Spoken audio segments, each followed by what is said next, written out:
Hello friends, welcome to ATG campus. इस video में हम बात करेंगे how to crack GATE exam in 4 month. Crack GATE exam 2024 in 4 month. तो इस वीडियो में हम बात करेंगे कि किस तरीके से आपको प्रिपरेशन करनी चाहिए गेट 2025 के लिए, जो रिमेनिंग 4 मंथ है उनमें, जिससे कि आप एक अच्छा स्कोर कर पाएँ 65+। ठीक है, एक अच्छा स्कोर कर पाएँ आप गेट के एग्ज़ाम में। तो आपको किस तरीके से अब आप अपनी आगे की स्ट्रैटेजी बनानी है, इस वीडियो में इस टॉपिक के बारे में हम डिस्कस करेंगे।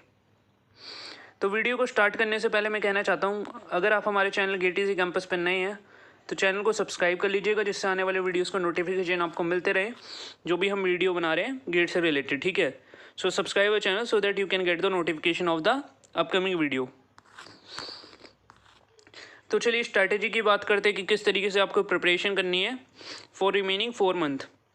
तो सबसे पहले आपको डिसाइड कर लेना है कि कौन सा सब्जेक्ट आपको कौन से मंथ में कंप्लीट करने हैं। ठीक है, तो ये मैंने बता दिया। अगर आप ज़ीरो से स्टार्ट कर रहे हैं, अभी बिगनिंग कर रहे हैं, बिगिनर है आपने अभी तक कुछ भी नहीं पढ़ा, आप अभी स्टार्ट कर रहे हैं, अक्टूबर से स्टार्ट करने वाले हैं, तो किस तरीके से आपको प्रिपरेशन करनी चाहिए फॉर गेट 2025। ठीक है, एंड अगर आप पहले से भी 1-2 सब्जेक्ट कंप्लीट कर चुके हैं तो भी ये स्ट्रैटेजी आपके लिए काफ़ी अच्छी रहेगी। आप इसके अंदर थोड़ा मॉडिफिकेशन कर लेंगे। ठीक है, तो आपके पास तो और ज़्यादा टाइम है। ठीक है, तो ये मैं बात कर रहा हूँ अगर आपने जस्ट बिगिनिंग करी है एंड आपने पढ़ना स्टार्ट करा है उस केस में। ठीक है, तो देखिए आपको अक्टूबर का जो मंथ है उसके अंदर ग्रेड ए सब्जेक्ट को सॉल्व करना है, मतलब ग्रेड ए सब्जेक्ट हैं वो आपको पढ़ लेनी है। ठीक है, अभी मैं आपको बताऊँगा ग्रेड ए का सब्जेक्ट का मतलब क्या है। ठीक है, नवंबर में आपको ग्रेड बी वाले सब्जेक्ट को कवर कर लेना है, दिसंबर में ग्रेड सी वाले सब्जेक्ट को कंप्लीट कर लेना है, एंड जो आपका जनवरी वाला मंथ होगा उसके अंदर आपको टेस्ट सीरीज अटेम्प्ट करनी है फुल लेंथ वाली। ठीक है,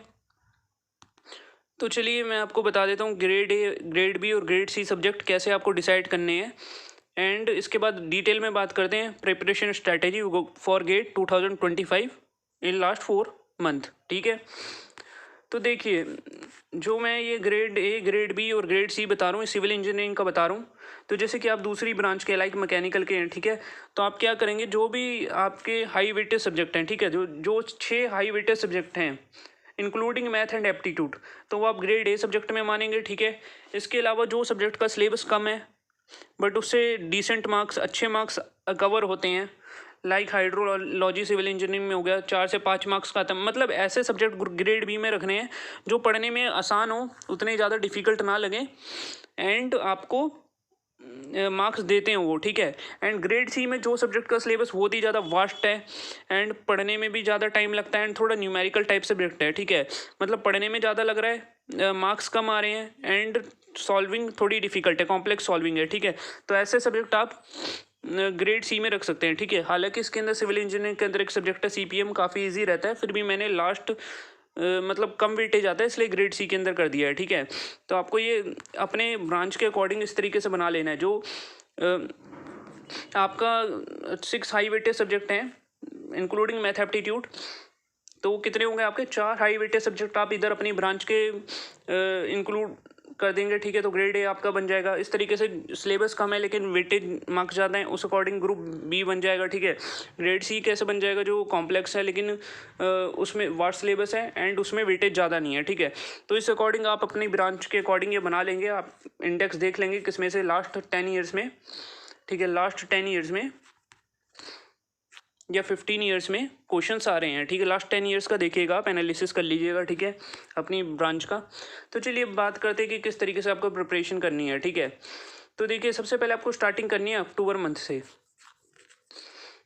ठीक है, जब अक्टूबर मंथ से आप स्टार्ट करेंगे तो आपको ग्रेड ए सब्जेक्ट पे फोकस करना है। ठीक है, तो आप देखेंगे कि जो ग्रेड ए सब्जेक्ट है इसका जो वेटेज होता है अप्रॉक्सीमेटली 55 to 60% इधर ही से आपका जो क्वेश्चन है वो आते हैं। ठीक है, ये जो ग्रेड ए सब्जेक्ट हैं मैं हाईलाइट कर देता हूँ।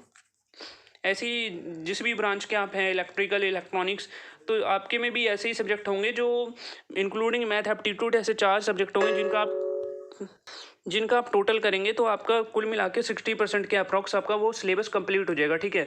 तो आपको सबसे पहले इन पे फोकस करना है, ठीक है। इन सब्जेक्ट पे पहले आपको कमांड करना है। एंड मैथ एप्टीट्यूड आपको पता है काफ़ी इजी आता है, एंड एप्टीट्यूड में भी आप अच्छा स्कोर कर देंगे, ठीक है। तो मैथ एप्टीट्यूड और 4 ये, ठीक है। तो इनको आपको अच्छे से अक्टूबर मंथ में कमांड कर लेना है इन टॉपिक पे, ठीक है। तो ये आपका अक्टूबर का हो गया। किस तरीके से प्रिपरेशन करनी है, कैसे आपको सॉल्व करनी है चीज़ें, वो भी अभी डिटेल में बात करेंगे, ठीक है। एंड आपको अब ग्रुप ग्रेड बी में ये जो रिमेनिंग टॉपिक्स हैं ये करने हैं। तो इनका जो वेटेज है अप्रॉक्सीमेटली आप मान सकते हैं 28% के आसपास होता है ग्रेड बी वाले सब्जेक्ट का, एंड रिमेनिंग का होता है 10 to 13%, ठीक है। तो इस तरीके से आपको अपने सब्जेक्ट की लिस्ट बना लेनी है। चलिए अब बात करते हैं किस तरीके से आपको प्रिपरेशन करनी है, ठीक है। तो सबसे पहले आपको जो भी, अगर आप बिगिनिंग जीरो से स्टार्ट कर रहे हैं बिल्कुल, ठीक है, अभी तक आपको कुछ भी नहीं आता है एंड जस्ट आप स्टार्ट कर रहे हैं प्रिपरेशन अपनी गेट की, तो आप क्या करेंगे, सबसे पहले सब्जेक्ट को अच्छे से पढ़ेंगे, ठीक है।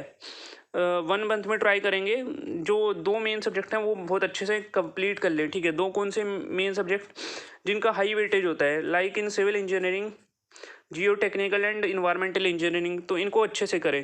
तो आपको सबसे पहले इनमें भी वो सब्जेक्ट सेलेक्ट करने हैं जिनमें, इनमें से भी जिनका हाईएस्ट वेटेज हो, ठीक है। तो अगर आपको प्रॉब्लम हो रही है स्टार्टिंग में, तो आप मैथ एप्टीट्यूड से स्टार्ट कर सकते हैं, ठीक है।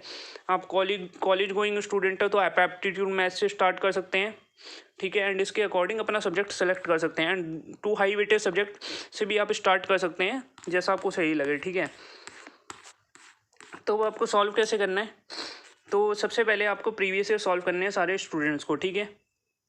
अब जिनने पहले प्रीवियस ईयर सॉल्व कर लिए होंगे उनने सर्कल कर रखे होंगे क्वेश्चंस, ठीक है। तो सर्कल्स कर रखे होंगे क्वेश्चन, तो वो सॉल्व करेंगे आप। अगर आप जस्ट स्टार्ट कर रहे हैं गेट की प्रिपरेशन, तो आप प्रीवियस ईयर को पहले सॉल्व करेंगे, ठीक है, अच्छे से। जिनने पहले से प्रीवियस ईयर सॉल्व कर रखे हैं, जो सर्कल वाले क्वेश्चंस हैं वो आप कर सकते हैं सॉल्व, ठीक है। जो आपको डिफ़िकल्टी फेस कर रहे हैं इस तरीके के क्वेश्चन आप करेंगे, ठीक है। एंड जब भी आप प्रीवियस ईयर क्वेश्चन सॉल्व करेंगे, जो बिगिनिंग कर रहे हैं वो सर्कल करते जाएंगे जो क्वेश्चन नहीं हो रहा, ठीक है। एंड अपना अटेम्प्ट करते जाएंगे प्रीवियस ईयर वाले बुकलेट को, ठीक है।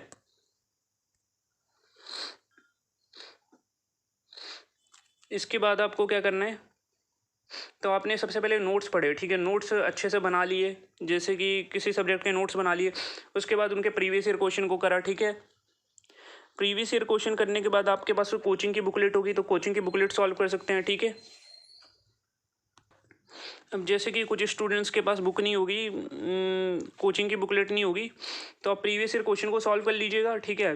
एंड कुछ कोचिंग्स की बुक भी आती हैं, तो वर्कबुक टाइप होती हैं, तो वो आप परचेज़ कर सकते हैं, तो उससे भी आप प्रैक्टिस कर सकते हैं, ठीक है।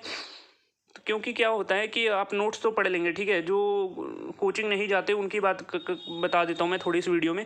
तो आपने नोट्स बना लिए अच्छे से ऑनलाइन कहीं से, या आपके पास कोचिंग के नोट्स थे तो आपने वो सॉल्व कर लिया, ठीक है। एंड आपने प्रीवियस ईयर क्वेश्चन सॉल्व कर दिए, ठीक है। एंड अगर आप डायरेक्ट टेस्ट सीरीज पे आएंगे तो ऐसे काफ़ी पोर्शन होंगे जिनसे रिलेटेड आपके क्वेश्चन प्रैक्टिस नहीं हो पाएंगे, बिकॉज प्रीवियस ईयर में उतने क्वेश्चन होते नहीं है एंड सारे टॉपिक कवर नहीं होते। तो आप एक वर्क बुक परचेज कर लीजिएगा जो आपको सारे इस तरीके के क्वेश्चन मिल जाएँ, ठीक है। तो मैं आपको सजेस्ट कर देता हूँ, जैसे कि सिविल इंजीनियरिंग में एस एकेडमी की बिट्स एंड बाइट्स आती है, ठीक है। इसी तरीके से मेडिजी की भी बुक आती है काफ़ी, ठीक है। तो आप ऐसी इंस्टीट्यूट की बुक को परचेज कर सकते हैं, बुकलेट वगैरह मिलती हैं, ठीक है। तो आप उनसे क्वेश्चन की प्रैक्टिस कर सकते हैं, बिकॉज सिर्फ प्रीवियस ईयर सफिशिएंट नहीं है गुड मार्क्स स्कोर करने के लिए, ठीक है। इससे आप 35 के अप्रॉक्स स्कोर कर सकते हैं अगर अच्छे से करेंगे। बट अगर आपको अच्छा स्कोर करना है तो आपको कोई कोचिंग बुकलेट तो परचेज करनी ही पड़ेगी, ठीक है। बिकॉज क्या होता है, कोचिंग जो प्रीवियस ईयर होता है उसके अंदर कुछ पोर्शन तक कवर होता है एंड उससे आगे भी सिलेबस है, ठीक है। तो कंप्लीट सिलेबस करके जाना है, ठीक है। तो आप परचेज़ कर लेंगे कोई बुकलेट, किसी भी कोचिंग की कर लीजिएगा, मेडिजी, एस एकेडमी, अन अकेडमी, ठीक है। तो वो सारी आप देख लीजिएगा किस किस की बुकलेट मिलती है, ठीक है। तो आप उस अकॉर्डिंग अपना देख लेंगे, मतलब एक आपको कोचिंग बुकलेट परचेज़ कर लेनी है, आपको एक्स्ट्रा प्रैक्टिस करनी पड़ेगी, ठीक है। तो आप क्या करेंगे, अब नोट्स पढ़ लिया आपने, प्रीवियस ईयर क्वेश्चन लगाए एक बारी, ठीक है। और प्रीवियस ईयर क्वेश्चन को सर्कल करते गए जो क्वेश्चन सॉल्व नहीं हो रहे थे आपसे, ठीक है। एंड उसके बाद आपने उसी सब्जेक्ट की कोचिंग बुकलेट से उस चैप्टर को सॉल्व कर लिया, उसमें भी सर्कल करते गए जो क्वेश्चन नहीं बन रहे थे। इस तरीके से आप एक राउंड पूरा कर देंगे, ठीक है। एंड ये एक राउंड पूरा होने के बाद आप क्या करेंगे, एक अच्छी टेस्ट सीरीज जो है वो आप ज्वाइन कर लेंगे एंड उसमें टेस्ट देंगे सब्जेक्ट वाले, ठीक है। सब्जेक्ट वाले टेस्ट आप ये देते चलेंगे साथ में जितने भी मंथ हैं, ठीक है। ये जो मंथ है इसके अंदर आप जो सब्जेक्ट वाले टेस्ट हैं वो आप देते चलेंगे। और अपनी अच्छी एक टेस्ट सीरीज़ परचेज़ कर लेंगे एंड टेस्ट सब्जेक्ट वाले साथ साथ आप लिखते जाएंगे, ठीक है। अब ये चीज़ हो गई इसमें।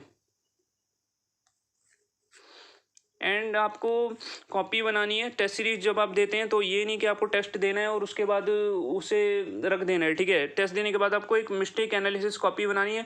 जो भी टेस्ट में मिस्टेक हो रही है वो आपको नोट करते जाना है मिस्टेक एनालिसिस कॉपी में। लाइक कहीं पर स्क्वायर रह गया, कहीं पर प्लस माइनस में कोई मिस्टेक हो गई, तो छोटी से छोटी मिस्टेक को भी आपको नोट करना है मिस्टेक एनालिसिस कॉपी में। एंड शॉर्ट नोट्स आपको बनाने हैं आफ्टर टेस्ट सीरीज, ठीक है। टेस्ट सीरीज के बाद आप शॉर्ट नोट्स बनाइएगा, क्योंकि इससे पता चल जाता है कि कौन से टाइप के क्वेश्चन बुकलेट में थे, कौन से टाइप के क्वेश्चन प्रीवियस ईयर से रिलेटेड टाइप के पूछे जा रहे हैं एंड कौन से न्यू टाइप के क्वेश्चंस हैं, तो वो आप सब ऐड कर सकते हैं इन द शॉर्ट नोट्स, ठीक है। तो यही आपकी प्रिपरेशन स्ट्रैटेजी है। एंड डेली शेड्यूल आप अपने अकॉर्डिंग बना सकते हैं, किसी भी तरीके का डेली शेड्यूल बना सकते हैं, उसमें कोई प्रॉब्लम नहीं है। बस याद रखिएगा जो भी आप डेली शेड्यूल बना रहे हो उसमें साइक्लिक रिवीजन एक सब्जेक्ट का चलता रहे, ठीक है। ये नहीं हो कि एक ही सब्जेक्ट आप पढ़े जा रहे हैं, पूरे दिन पढ़े जा रहे हैं। लाइक सपोज आपने इन्वायरमेंटल सिविल इंजीनियरिंग का उठाया, पूरे दिन आप पढ़े जा रहे हैं उसे, उसके साथ आप रिवीजन भी करिए। लाइक मैथमेटिक्स 1 घंटा कर लीजिए, या फिर जो आपका एप्टीट्यूड है उसे पढ़ लीजिए, या मतलब आपको सारी चीज़ों को साइक्लिक रिवीजन वे में रखना है, ठीक है। तो उस अकॉर्डिंग अपना प्लान बना सकते हैं, ठीक है।